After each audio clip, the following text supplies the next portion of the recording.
Il y a des cas, des situations qui parfois paraissent au-delà de ce qui est possible de faire. Il y a des cas, des situations qui paraissent désespérées, même si on croit de tout cœur que le Christ nous a délivrés. Dans l'Évangile, Jésus rencontre très souvent des personnes désespérées qui n'ont même plus d'espoir, qui n'ont pas d'horizon. Et je vous invite à lire ce matin l'histoire d'un de ces hommes, un homme qui est possédé. Donc c'est dans l'Évangile de Marc. Je vais lire cette histoire en plusieurs fois parce que vous allez voir qu'il y a beaucoup de rebondissements. On pourrait juste dire en 2 mots, il était possédé, il est délivré. Voilà, bon dimanche. En fait, il y a 20 versets. C'est une longue histoire, avec beaucoup de rebondissements, vous allez voir. Et chaque rebondissement a du sens pour ce que nous vivons. Donc je vous invite à suivre d'abord les premiers versets. Donc Jésus et ses disciples arrivent de l'autre côté du lac de Galilée, dans le pays des Géraséniens. Jésus descend de la barque et aussitôt un homme sort du milieu des tombeaux et vient à sa rencontre. Cet homme était possédé par un esprit impur. Il vivait parmi les tombeaux. Personne ne parvenait plus à le tenir attaché, même avec une chaîne.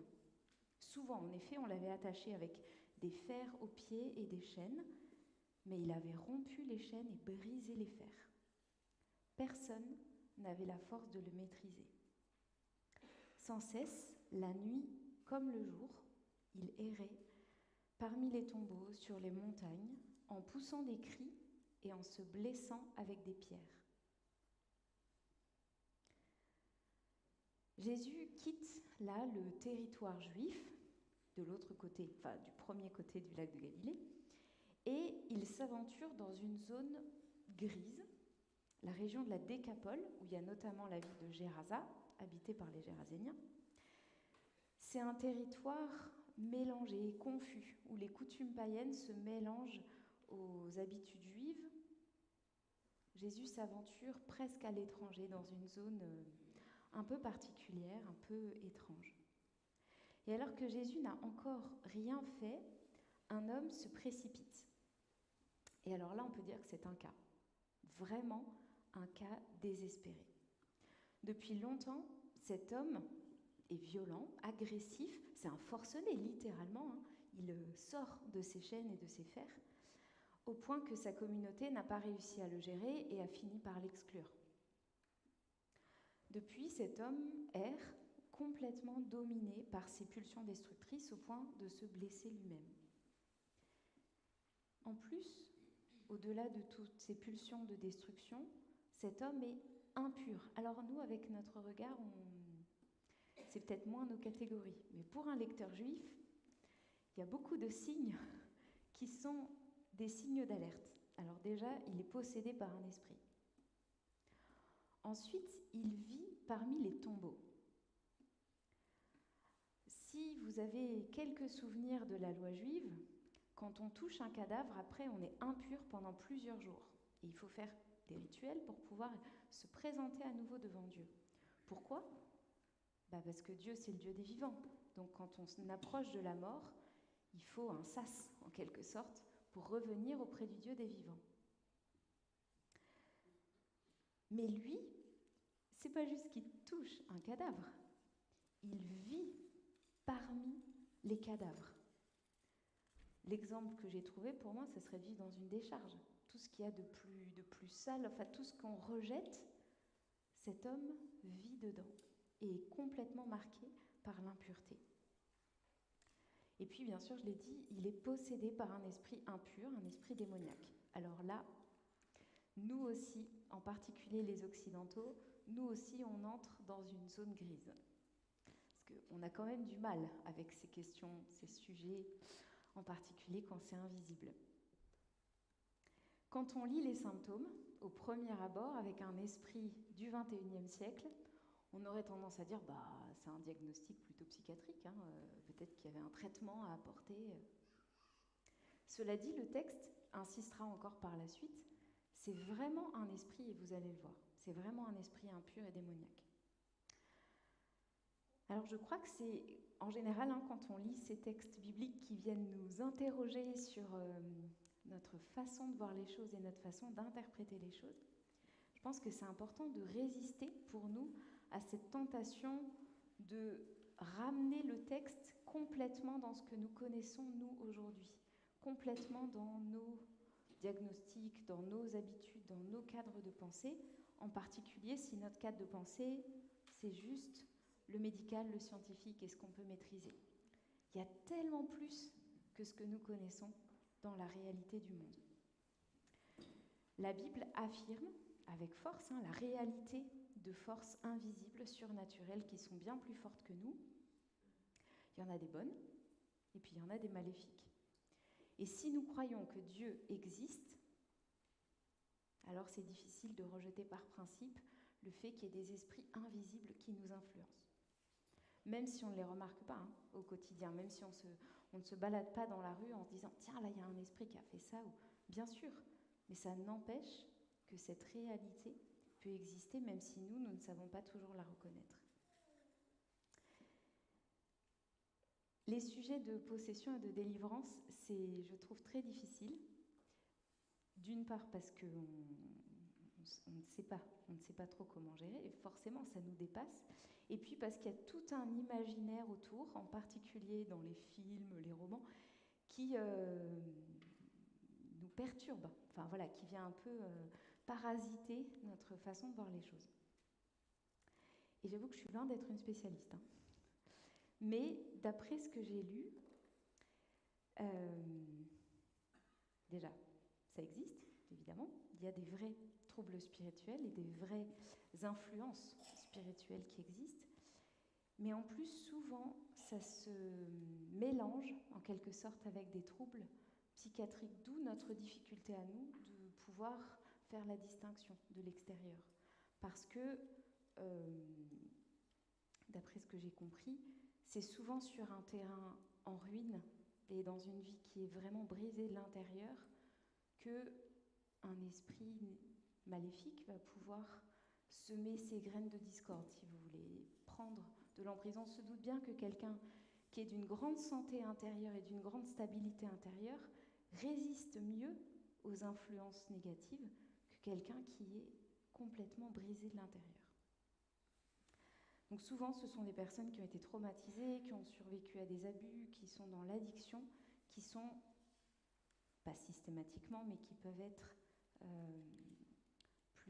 plus sensibles, plus susceptibles d'être influencés par des esprits mauvais.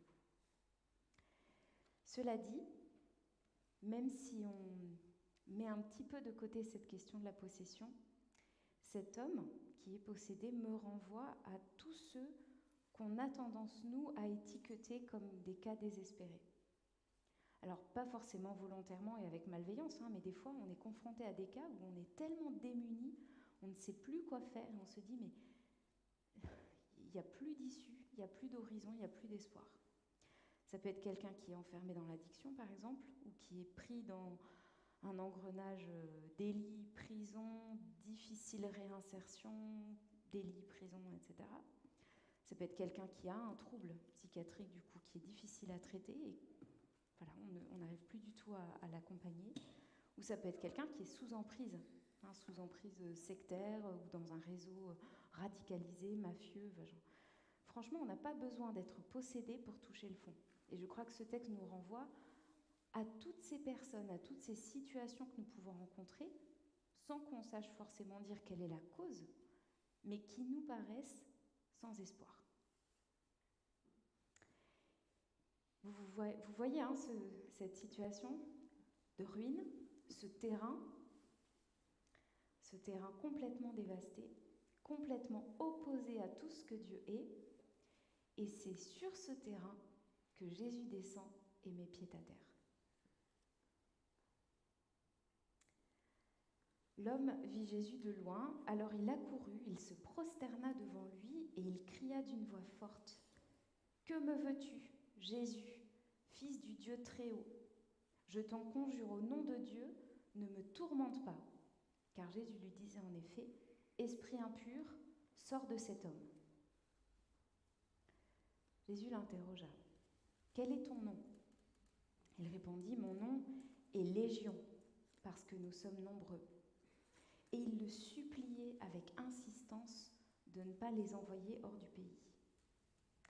Or, il y avait là un troupeau de porcs qui cherchait sa nourriture près de la montagne. Les esprits impurs supplièrent Jésus, « Envoie-nous dans ces porcs pour que nous entrions en eux. » Jésus le leur permit. Alors ils sortirent du possédé et ils entrèrent dans les porcs. Il y avait environ 2000 porcs. Le troupeau se précipita du haut de la falaise dans le lac et s'y noya.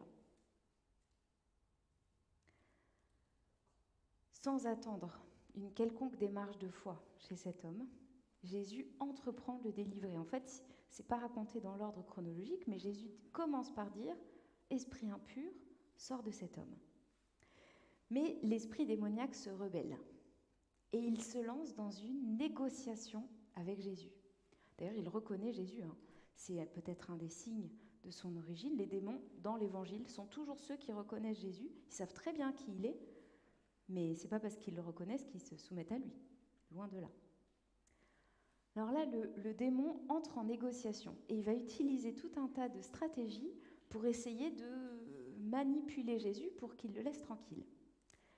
Premièrement, il se prosterne, comme s'il se soumettait devant lui. Mais il ne se soumet pas du tout, ça reste un démon, ça se saurait si les démons se convertissaient.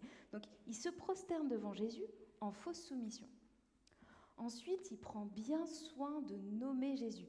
Jésus, fils du Dieu très haut, comme s'il sortait tout le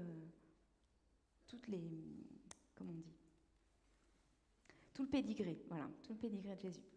Et à cette époque, il y avait une croyance qui était que quand on connaissait le nom de quelqu'un, on pouvait le maîtriser. Donc c'est pas juste « Ah, mais je te connais », il essaye de se le mettre dans la poche, si vous voulez.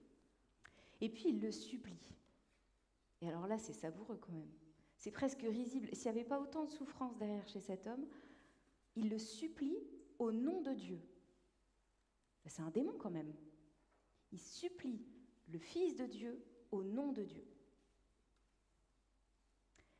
Jésus rétorque en demandant à son tour le nom du démon. Et alors ça, c'est tout à fait inhabituel. En général, Jésus s'en fiche complètement, parce que lui, il n'a pas besoin de connaître le nom pour maîtriser. Lui, il parle, et les choses arrivent. Là, il renvoie la balle. J'insiste sur le fait que Jésus n'utilise pas de rituel, ni pour délivrer, ni pour guérir d'ailleurs. Quand vous lisez dans les évangiles, c'est presque décevant. Il n'y a pas d'effets spéciaux, il n'y a pas de rituel, il n'y a pas de parole magique. Des fois, Jésus utilise un peu de salive pour guérir quelqu'un. Une autre fois, il lui dit d'aller se laver. Une fois, il le touche. Une fois, il ne fait rien. Une fois, il guérit à distance. Enfin, il fait ce qu'il veut, en gros.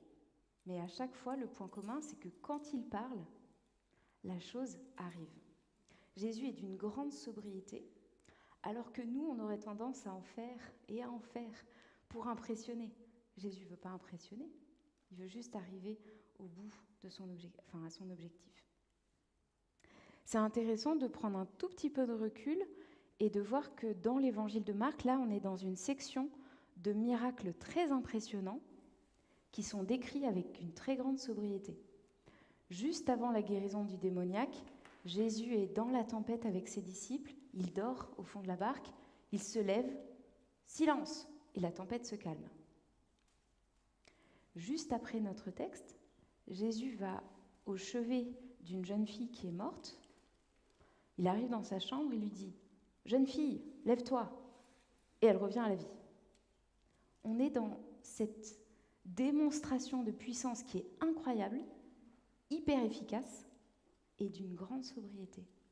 Jésus parle et la chose arrive. Alors pourquoi Jésus demande-t-il le prénom du démon, puisque ça ne sert à rien ? Je pense que c'est une façon de montrer qu'il voit clair dans son jeu. Et puis, pour nous, c'est utile, parce qu'une légion, c'était à peu près, une légion romaine, c'était à peu près 6000 soldats. Alors bon, que le démon mente ou dise la vérité, peu importe. 6000 soldats, même s'ils sont que 4000, vous voyez, ça montre l'ampleur de ce que vit cet homme. Vraiment, on est dans la pire des situations. Dernière stratégie du démon qui voit qu'il va devoir obéir à Jésus, que Jésus ne se laisse pas avoir. Il lui demande une issue de secours. Alors pourquoi demander à partir dans un troupeau d'animaux? Toujours à l'époque, c'est dans les idées, vous savez, les idées qui s'appuient sur pas grand-chose, mais qui sont comme ça dans la mentalité des gens. On considérait que les esprits devaient avoir un réceptacle pour vivre. Alors le mieux, évidemment, c'était un être humain. Mais bon, s'il n'y a pas d'être humain à disposition, peut-être que des animaux, c'est pas mal. Le pire, c'est d'errer comme ça, sans rien, dans l'air. Voilà. Donc on peut comprendre que les esprits demandent à aller chez ces animaux. Et Jésus exauce la demande des démons. Je ne sais vraiment pas pourquoi il le fait, mais en tout cas, les démons vont se retrouver pris à leur propre piège. Eux qui pensaient être sauvés en allant dans ce troupeau, en fait, ils sont tellement destructeurs par eux-mêmes, ils ont un pouvoir qui est tellement retourné contre eux-mêmes, que de toute façon, ils finissent par aller vers la mort. Et je crois que ça nous montre aussi, de manière très visuelle, la gravité de ce que cet homme possédé vivait. Alors au XXIe siècle, c'est un texte qui peut faire tiquer pour plein de raisons, mais on peut se dire quand même, Jésus sacrifie 2000 animaux pour faire plaisir à des démons. C'est pas très vegan, hein ? Plus sérieusement, disons, avec d'autres considérations, on peut se dire que derrière ce troupeau de porcs, il y a un éleveur qui n'a rien demandé à personne et qui perd un troupeau de 2000 bêtes. Voilà. On se dit quand même, ce n'est pas très juste. Alors, il y a un biais, il y a évidemment, notre regard du XXIe siècle est décalé de celui de l'époque de Jésus. Pour les Juifs, le porc, c'est l'animal impur par excellence. Il paraît que, en temps de guerre, bien avant Jésus, quand on voulait torturer un Juif, on le forçait à manger du porc. Vous voyez, nous, on n'est plus dans... Mais pour eux, mais vous voyez, donc c'est pas le petit cochon tout mignon, tout rose, c'est pas ça, hein. Quand Jésus s'aventure sur ce terrain, d'ailleurs, c'est vraiment pas une terre juive, sinon il n'y aurait pas de porc qui se balade. Maintenant, en Israël, il y a des pilotis pour les troupeaux de porcs. Je reviens. Imaginez des rats. Je pense pour nous, c'est à peu près l'équivalent du porc pour un juif. Le rat, voilà. On va pas se lamenter s'il y a des rats qui meurent, nous. Pour un juif, dans le regard d'un juif, symboliquement, ce que fait Jésus là est très fort. Tout ce qui est impur disparaît. Autant les esprits que les animaux. Tout ce qui est impur disparaît. Et puis, je pense qu'il ne faut quand même pas mettre de côté aussi vite la question du coût que ça représente, parce que ces animaux, Dieu les aime quand même si c'était impur dans la religion juive, c'est quand même Dieu qui les a créés.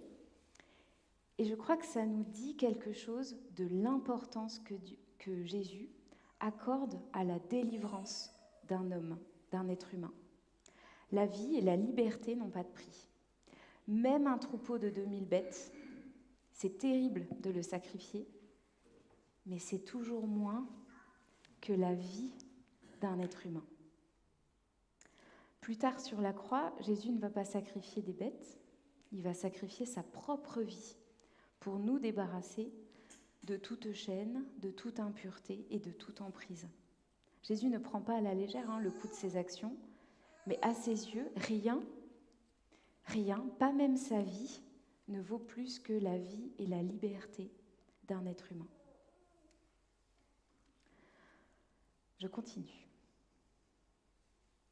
Ceux qui gardaient les porcs s'enfuirent et portèrent la nouvelle dans la ville et dans la campagne. Les gens vinrent donc voir ce qui s'était passé. Ils arrivent auprès de Jésus et ils voient l'homme qui avait été possédé par une légion d'esprits impurs. Cet homme était assis, habillé, et il avait toute sa raison. Alors ils prirent peur. Ceux qui avaient tout vu leur racontèrent ce qui était arrivé à l'homme possédé et au porc, et ils se mirent à supplier Jésus de quitter leur territoire. Jésus est impressionnant.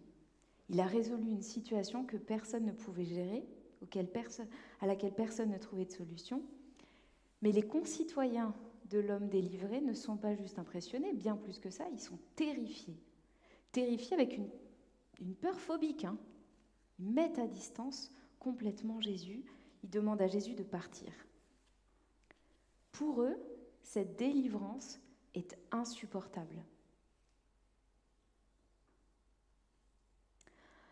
Ça en dit long sur le cœur de ces personnes qui se sont endurcies au point de ne pas se réjouir de la délivrance de quelqu'un qui vient de leur village, de leur ville.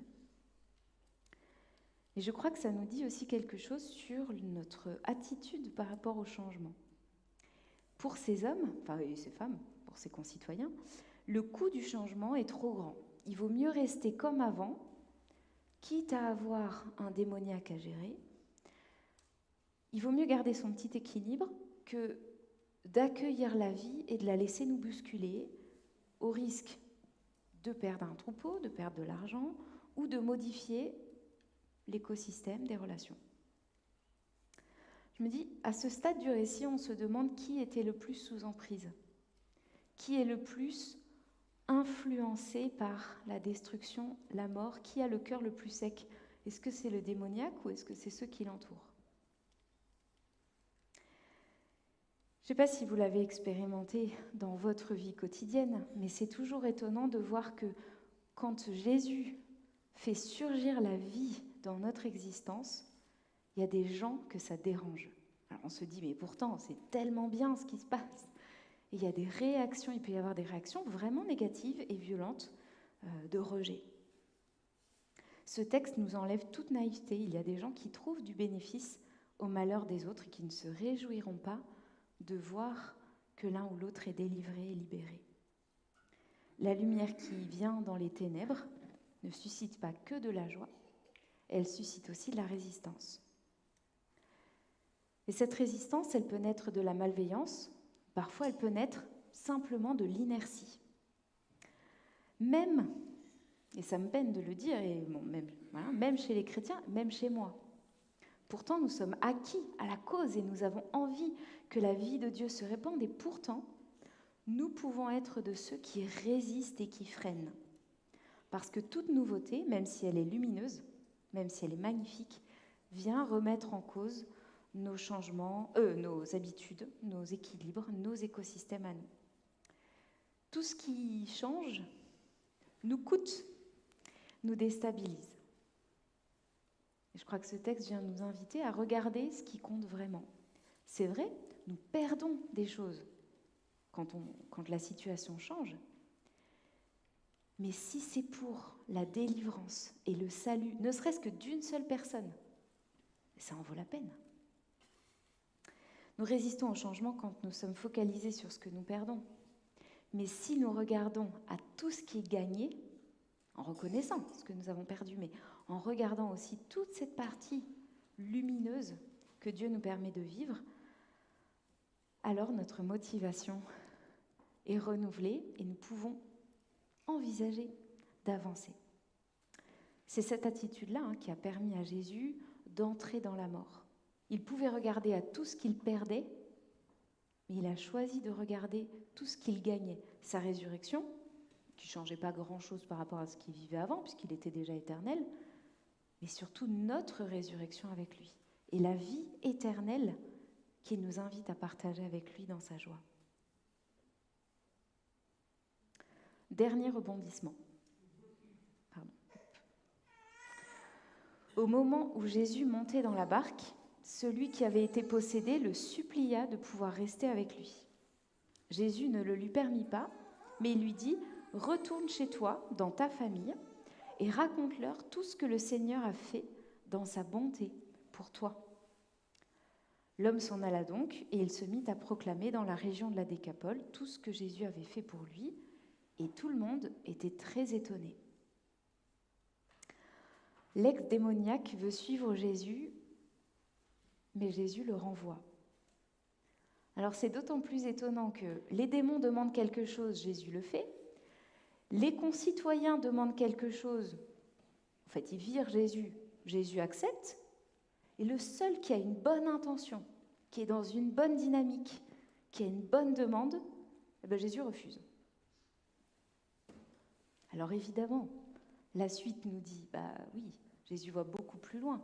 En renvoyant cet homme libéré chez lui, il y a un témoignage tellement fort de puissance, d'amour de la part de Dieu, qui porte bien plus de fruits en étant là, en quelque sorte, à distance, que s'il était resté collé à Jésus et qu'il l'avait suivi exactement partout où il allait. Alors ça m'inspire 2 réflexions. La première, c'est que ça devrait nous encourager à interpréter différemment les situations où Dieu ne répond pas à nos prières, ou les fois où il répond à nos prières. Je crois que clairement, si on regarde dans ce texte, que Dieu exauce votre prière ne veut pas dire que c'était une bonne prière, et qu'il n'exauce pas votre prière ne veut pas dire qu'il n'est pas avec vous et qu'il ne vous aime pas. Souvent, on se lamente quand on n'est pas exaucé. Et pourtant, quand Dieu ne répond pas ou qu'il répond autrement, et si c'était pour quelque chose de plus grand, de plus fécond, de plus beau. La deuxième réflexion que ce passage m'inspire, c'est que ça révèle bien la dynamique dans laquelle on rentre quand on est libéré. Quand on est libéré de quelque chose, la dernière envie qu'on a, c'est de retourner de là où on vient, d'où on vient.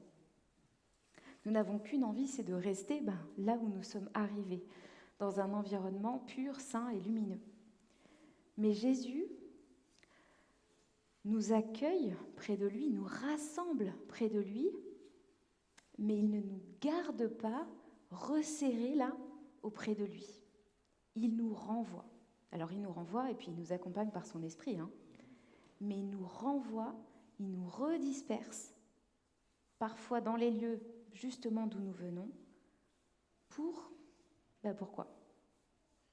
Pour que ce que nous avons vécu avec lui puisse se partager. Si nous restons toujours tous ensemble avec Jésus, avec que des gens comme nous, comment partager ce que nous avons reçu ? Tous ces temps où Jésus nous renvoie dans notre voisinage, sur notre lieu de travail, dans nos familles qui souvent ne comprennent pas trop ce qu'on a vécu, il nous envoie partager ce que nous avons vécu. Et le témoignage de cet homme possédé, il n'est pas spécialement très technique, Raconte ce que Dieu a fait pour toi dans son amour, dans sa bonté. Ce n'est pas confortable, on peut se heurter à des réactions agressives, des malentendus, des décalages. Ce n'est pas confortable, mais c'est ce que Jésus nous demande de vivre et c'est ce qu'il a fait lui-même. Il nous donne un modèle. Lui-même, il est venu sur des terres hostiles, dans un monde qui voulait le rejeter, pour partager sa vie, son amour et sa lumière. S'il ne l'avait pas fait, s'il était resté que dans la lumière, nous n'aurions rien reçu.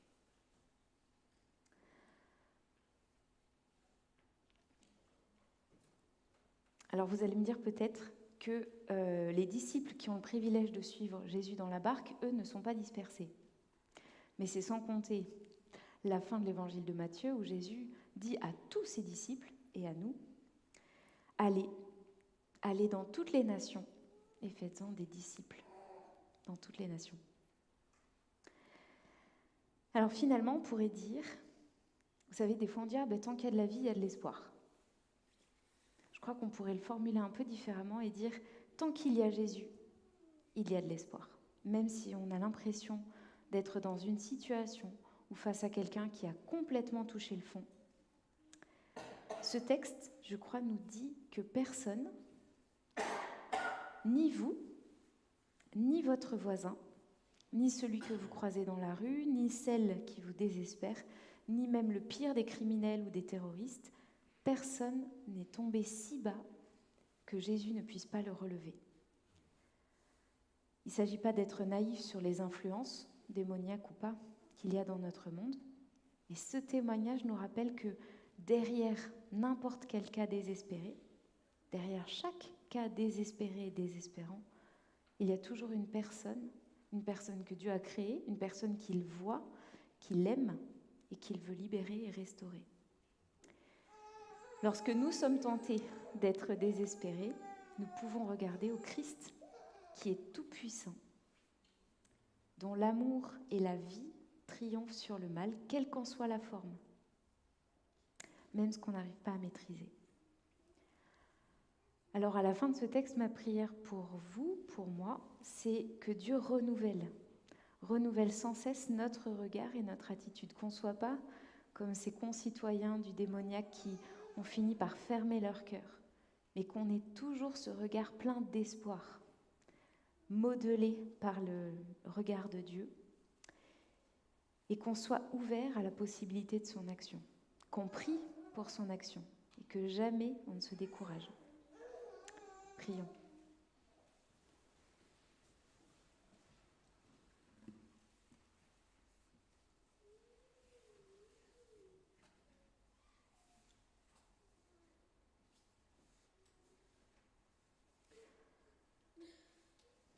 Seigneur, merci parce que toi, tu vois bien au-delà des apparences.